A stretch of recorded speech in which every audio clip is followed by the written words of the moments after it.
And joining me in Studio B for his monthly sit-down, Sheriff Donny Youngblood. First of all, thanks for coming in this morning. My pleasure. And let's talk a little bit about Deputy Randy Hoppert's funeral. You were there in attendance with several other members of KCSO yesterday. Yeah, it was reminiscent of Phillip Campus. Mm-hmm. You know, both were SWAT members. Both took a round to the head, which was instantly fatal.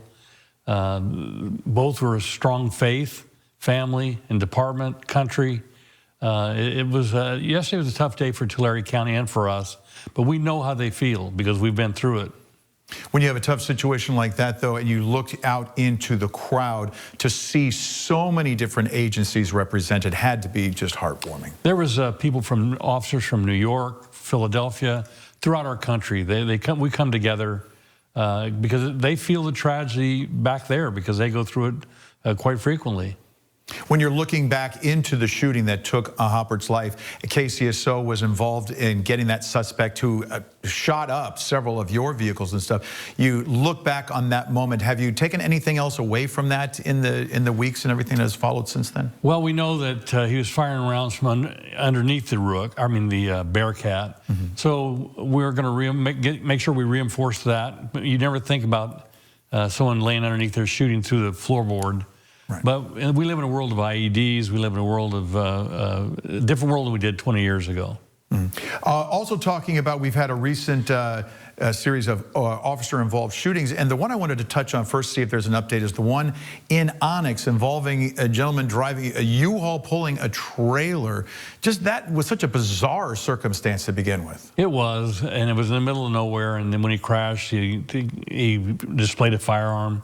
The officers defensively tried to protect themselves, trying to find cover, and fired. Didn't hit him. Ultimately, they were able to talk him out and not have to shoot him. But it was bizarre. We have resolved that. The officers were within policy, mm-hmm. and they're back to work. When was the last time there was a pursuit involving a U-Haul pulling a trailer? It's a little bit unusual, for sure. That is, and then of course the one that a lot of people are talking about is the one from Highway 58 that ended along there with so many people, so many bystanders driving by and witnessing that. Yeah, we had an HSI agent in the back seat. He fired. The officers fired.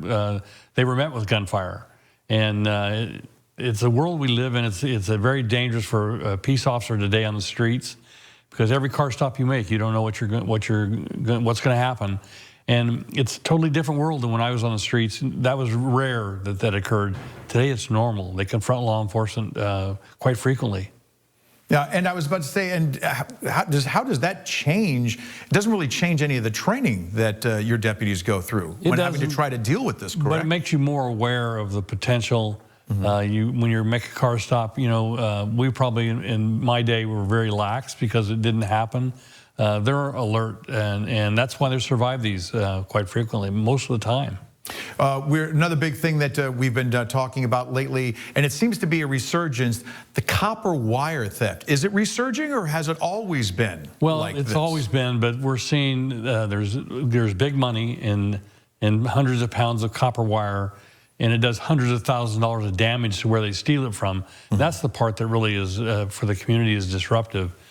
But our Rural Crime Task Force is all over this copper theft, and they're doing a great job. We just served a search warrant on Vineland and Lamont.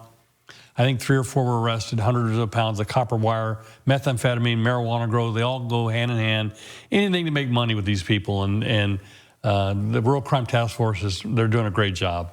And one of the places that actually got hit was the new substation and fire station at the Hard Rock. Has there been any break in that case? No, but we took offense to that, just so you know. Well, let them, whoever it was, let them know. We're still working that case, and they'll catch. Copper wire is not identifiable all the time. Okay. It doesn't have a serial number, and so you may not know where it came from, but ultimately they're going to get caught. And that's why it's so popular? Well, that's one of the reasons. And we now have the recyclers on board where they're calling us when someone comes in with hundreds of pounds of copper wire. So they're having to take it out of county to recycle it. Okay. I wanted to get your thoughts and whatnot on the breach of security at the White House Correspondents Dinner the other night with the shooter that literally sprinted past one of the checkpoints, didn't get inside, did not breach the interior there. But when you see that kind of a thing, what goes through your mind? Well, I've been to several events with presidents, with specifically President Trump. I've been to several events where in attendance when he's there. The security is really pretty high.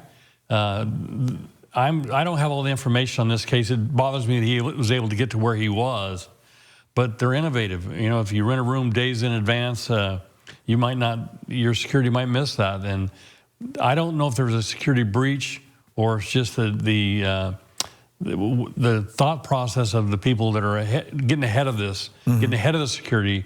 If you go there a week before, there's no security. So it's very difficult, and I don't want to be too critical of the Secret Service and the police officers that were on scene because they did a great job, but I'd like to have more information. One of them actually tackled him despite the shots being fired. One of them took a round to the chest, and the bulletproof vest saved his life. So it's they did a great job. Nobody got hurt, and that's and the suspect's in custody. When you mentioned President Trump just then, and other high-profile people that come into our county, they have their details and whatnot. What does the Sheriff's Department do to supplement that? How does that work? We meet with them ahead of time. They send a team in that meets with the county and the city, and when we all have certain roles, and we're able to talk to each other. It's a well-prepared every event that I've ever been to. And finally, I wanted to get your impressions of this today, the final So Long luncheon for Bakersfield Police Chief Greg Terry, who is heading out. Just your thoughts. Yeah, you know, we're going to miss Greg Terry. Greg Terry was a great chief of police. Brent Stratton's going to do a great job. The city has never fired a chief of police. I don't think any city can say that. What that speaks to is that we get quality people that are running the police department, and I was proud to serve next to Greg Terry. I think I wish him well. The number one question I used to get for me was CCWs. What's your stance on CCWs? Now everybody wants to know when I'm going to retire. I was going to say, you mentioned Greg Terry, but you have worked alongside a host of former Bill chiefs. Rector, Eric Matlock, Greg Williamson. Down the list. Yeah. Lyle Martin. And they've all been great chiefs. And I can't emphasize that enough. Every other city in the state of California at some point fires their chief, not Bakersfield. And how vital is it, I mean, if you can stress this, how vital is it that the chief of police and the sheriff of the county are able to work hand in hand? It's extremely important because we have pockets within the city and the county. And we talk to the chief of police or the assistant chief almost every day. My undersheriff's in conversation with them almost every day. All right, very good. Sheriff Donny Youngblood joining us for his monthly visit. Thank you for coming in, sharing your insight. My pleasure. Appreciate it. We'll be right back.